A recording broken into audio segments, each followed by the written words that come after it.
In today's video, I'm going to teach you how to add rule lines. If you like your notes to look neat and structured, rule lines in OneNote are a simple way to guide your typing or handwriting without changing the actual content. They're especially helpful for keeping lists aligned, making math or journaling tidier, and giving you a consistent rhythm across the page. Start by opening the OneNote page where you want the lines.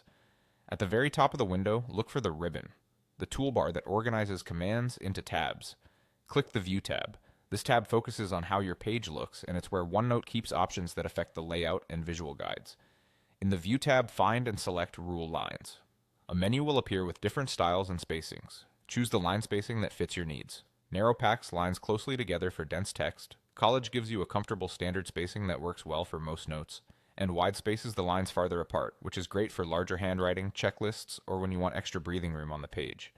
If you prefer a more structured canvas, pick a grid style instead of horizontal lines. Grids are fantastic for sketching diagrams, aligning columns, or working with graphs and charts. As soon as you make a selection, OneNote applies it to the page background instantly, and your text or ink will naturally align with the guides. You can change your mind at any time. Just go back to View, open Rule Lines again, and pick a different spacing or a grid. If you decide you don't want any guides, select the option to remove them from that same menu. OneNote remembers your choice for the current page, so it's easy to keep each page formatted the way you like. A few tips as you work. If your handwriting feels cramped, switch from narrow to college or wide to give yourself more room.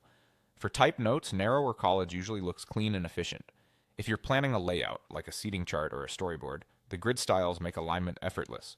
And remember, rule lines are purely visual guides. They don't change your font size or move your content, so you can turn them on or off without worrying about losing your layout. That's it.